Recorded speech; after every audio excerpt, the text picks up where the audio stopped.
Professor Chairman, building productive capacity in industry is also fundamental. We must add value to our raw materials to start with.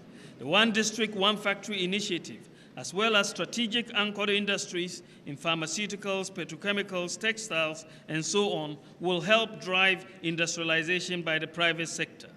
The Infrastructure for Poverty Eradication Program, IPEP, where we have decided to decentralize the capital expenditure budget by allocating the equivalent of $1 million per constituency for infrastructure in rural and deprived communities, along with the Zongo Development Fund.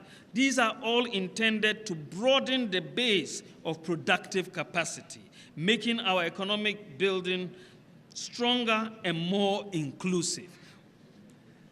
So, summarizing, a country can attain lower middle income status by tapping into its natural resource endowments, by undertaking appropriate market and financial sector reforms, by opening up external trade opportunities through good microeconomic management and through good, stable governance.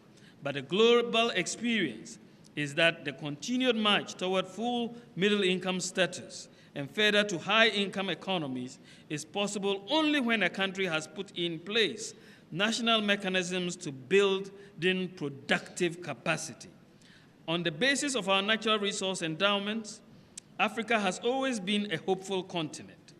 But if these were the only drivers of developing stronger economies, Korea, Mauritius, Singapore, and Switzerland would have had little or no potential for growth. Angola, Congo, Nigeria, and Mexico would have been some of the strongest economies in the world. And Ghana, with all its natural resources, would not be lagging too far behind. History has therefore taught us differently. Key for us going forward, building our human capital and capabilities. The days of schooling for schooling's sake, the chew, pour, pass, and forget syndrome should be over.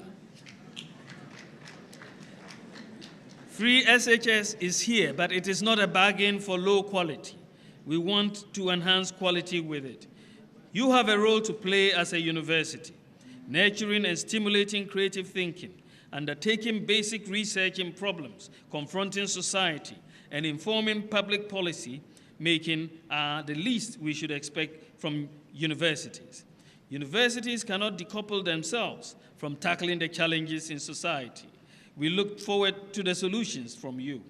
Universities must see themselves as also at the heart of helping to build stronger economies and stronger societies. Whether it is in the humanities, social sciences, physical sciences, and mathematics, quality education is the bedrock of our problem-solving skills, of our creative thinking, and generator of ideas. Leapfrogging technological innovations to the future, finding new ways of doing things are hallmarks of innovation and productivity. According to the World Economic Forum, the fourth industrial revolution era, we are at the dawn of the fourth industrial revolution era.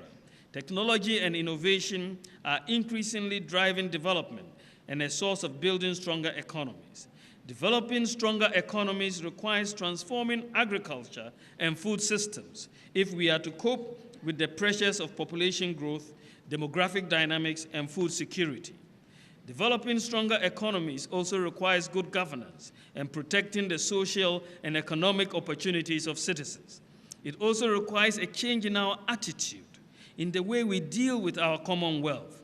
Those who steal from the commonwealth through embezzlement and corruption undermine our collective ability to build stronger economies because they distort working incentives. As a country, we must ask ourselves three simple questions in our attempt to building stronger economies. One, do we want to remain a resource-based economy, extracting and exporting our diminishing resource endowments? Do we wish to depend on the generosity of others through aid? Or do we want to be knowledge-intensive and innovation-based inclusive economy? In my humble opinion, these are rhetorical questions. Of course, we want a Ghana in which we add value to our raw materials. We want a Ghana beyond aid. We don't want to be dependent on aid. We want to build a knowledge-based economy. To do all these, we must build our productive capacity as a nation. This is the missing link to building strong economies in Africa.